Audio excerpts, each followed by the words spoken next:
Hello again. So yes, same day. I wanted to add something that I thought would be kind of interesting. It's called relocation. I thought it was interesting because like, okay, well, what can I talk about that is very interesting, at least for me, that I want to share with you guys? But you don't need to know the disciplines of astrology to do anything. Again, like in my previous video, it's like if there's anything I learned that I want to impart on you guys is just experience it. Like it's scary. I know it's scary, but I don't know. I think you're just gonna have to see where it goes, because otherwise you get stuck. If you're not moving, you get stuck. But anyways, the point is this is not about me. I wanted to kind of share with you like how I'm using astrology again, but this time relocation. And this is kind of something I just want to experiment with. I'm pretty sure I'm gonna get like, if it's somehow in the future be like, astrologers going, oh, maybe you did that wrong, maybe you did that wrong. Okay, then put a comment below and say what I missed or something like that. That's fine. Let's not argue and fight over it. Just keep going. We're all here to do this together. So this is the time to work together. Get off your ass. I'm gonna get off my ass. Here it goes. Okay, so as you may see already, this is the chart I was born with. This is the astrological DNA as I heard it. As a child, I'd had to experience here my son I was kind of like the quiet, sort of very quiet person. I was like timid, and I had to be the peace loving. I would just always accept. I was just very kind of like passive, and I didn't really talk about things with people. I didn't really relate with my family, specifically with my family. My brothers and sisters, we had a weird sort of like, was like an unusual relationship that we had, and that's still Pluto. It changed over time. That's what's been happening. Now I got closer to my sister as I got older. All those things. My brother, no, not really. He used to hit me, like as in like not brotherly, like rowdy, sort of like rambunctious and like just no, as in unsolicited, unexpected, unwanted, like hitting. Like he didn't hit me on my face, but he did hit me with like one time with a broomstick so hard, and he would hit me in like here, this belly, and it would, it hurts, right? So, and I'm smiling about it, like I'm smirking about it, but it was trauma. So the point is that I'm not close to my brother. I guess you can say that I don't necessarily have a better relationship with my family, but it's I'm letting things go and I'm using things that serve me. Yeah, what is serving my purpose right now? Life is a process. Life is growth, right? Change is inevitable. So I gotta keep going. So yeah, all those things with the North Node here, where it's more about being open with the heart and really learning to being able to also see that sometimes I've always had like different perspectives, and this is where Mercury, this placement right here, Mercury and Uranus, I had weird experiences with expressing my true self. This is fourth house. Those who have Venus square Neptune have like this sort of illusion, sort of ideal of romantic relationship. I always idealize relationship. I always kind of just like, you see the one, or it's like, okay, it's internal. I was just like always thinking maybe so. Now I do that much less, and I'm just like, okay. So I've really learned to sort of let go things that work for me, things that resonate with me, things that are serving the path that I'm in, to like the Neptunian gifts, you could call it, with the Venusian gifts, right? So I'm like combining all these things as I'm telling you that this is how I use things through my story to help you understand a little bit more how the planets behave, the signs, and all the houses, the whole thing. Right? This is about whole. That's what astrology is. You have to look at the big picture, the whole thing. Yeah, so and then I've had to deal with a lot of understanding about my pain and working through that instead of obsessing the losses that I've gone through, which were tied in with reputation, my ego, those kind of things, which is Chiron here in the 10th house. And sort of balance that, like what perspectives can I change? Mercury in Scorpio and Uranus here. And that aspect, right? So I have had to really learn how to balance that. It's been great. The change, I would not change the experience I've had in the past. There are some things that I would probably redo in terms of what I did, but in terms of the experience itself, what I learned from the lessons, those are good. Because that means now I'm more confident, I'm more courageous, I'm more trusting, but still having boundaries. a healthy ego with a healthy soul, whatever you want to call it. The point is balance. And also these experiences with transforming myself, my lunar the soul itself in Aquarius, how I've always had trouble before expressing myself. Now it's more like, this is why I'm able to do videos. I'm still able to maintain that.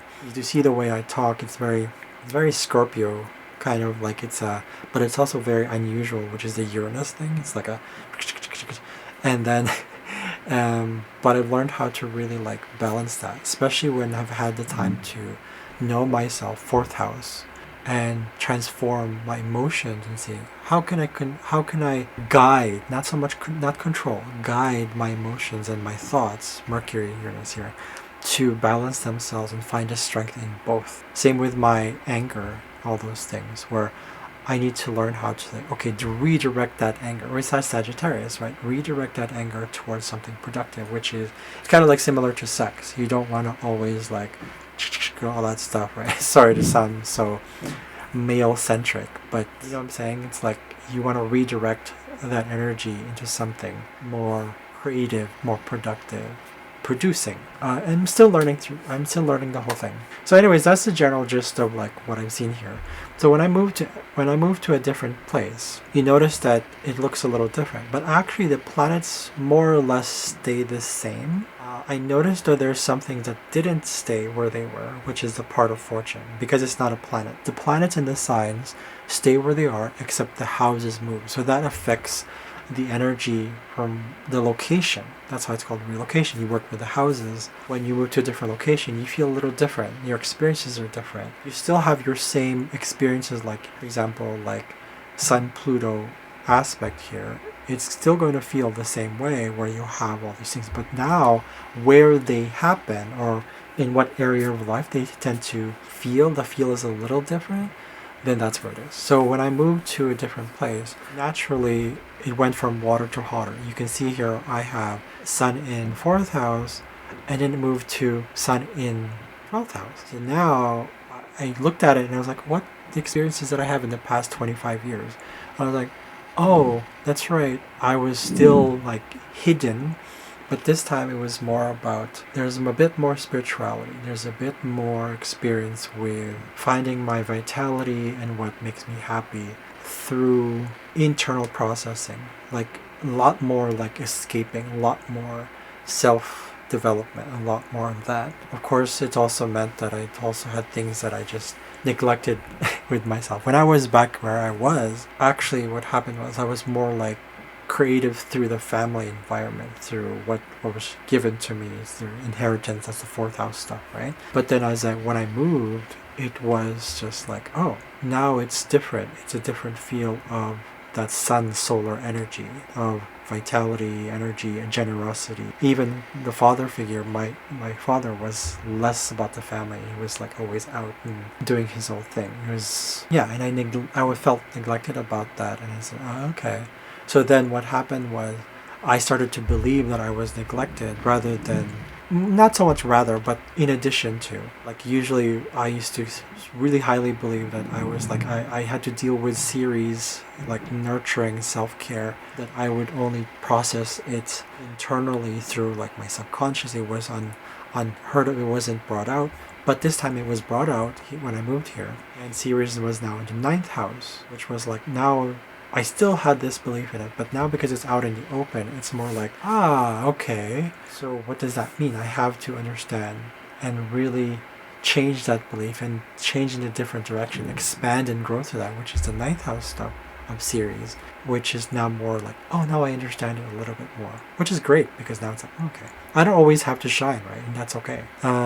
With the Sun and Pluto aspect here, I still experience that, but now it's like, the relationships I had with community, all that stuff, was that I would be seen as kind of like intimidating and intense, and I did experience a lot of that, and it's probably happening, I don't know, but I mean, I work with that energy now. I work with that part of myself that is like intense and focused and obsessed and always about being honest. And so now, even then, with Pluto is very much like peeling away and like flaying yourself from that egoic sort of, or things that we think ours was before, and then just go continuously. But in this case for me, it happened with people, like community circles, even like desires and aspirations had to change, really had to change, like inner core change.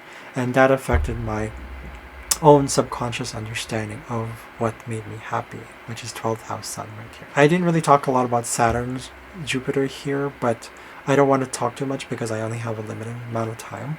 Going to the sun here, however, you notice that it was trine, and sun trine moon is very much like a total understanding of natural, like kind of like a harmonious understanding of what I want versus what I need. It's kind of, it flows together. Also because Pluto was there too, I naturally have this deep understanding of that. But in this case, this time, I now have an understanding of my inheritance, the DNA, family circles, and even my own family, that it's like, okay, well, it's a growing process. That I was like, oh, their own unconscious is not my problem. Whatever happened before, it's their thing, not my thing. So now I just have this deeper understanding. Nadir, the moon in Nadir, which is actually like right at home right there. Becoming more open to that and embracing that that's fine. I can be a black sheep and I have to accept myself. And that's a process that I had to go through a lot, especially during the pandemic, like 2 years of isolation. It was just like major changes. And I'm still happy. It's still growing, right? Now Mercury, Uranus are here, opposite of, because it's a challenging aspect. I'm highlighting those important ones to Chiron. Here Chiron is in the 7th house. In this case, before it was like more about my reputation. Now it's more about like contracts, relationships, marriages, or things that I agreed upon. Open enemies. I've actually had experience that a lot here, where I started to know more about people, and people that became also my teachers, right? Chiron teaches us to work with what was and now what else, what can stay and what needs to, but through being there for others. It's integration. It's, as Judy Hall calls it, it's the urge of integration. It took me a while to do that because it's in retrograde. It takes a while. It's a later recognition. It's a later understanding. It's a latent process. It's a latent, delayed understanding. But of my knowledge about myself and how I learn more about even the physical body, which is the first house right here, and really understanding like, okay, by losing relationships, I had two of these best friends who I thought were family, and then when I lost them, it kind of gave way for me to be there more for others, be more myself. So now I'm understanding that even more. So it's okay.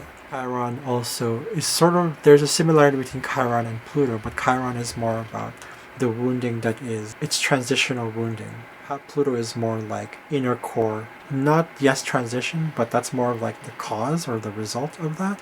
But like, it's a painful experience. Chiron is also painful, but it's a little bit more grounded, or rather it's a little bit more matter of fact, so to speak. I don't know if I'm describing this properly, but anyways, so lots of different changes. So the point is that things have been changing.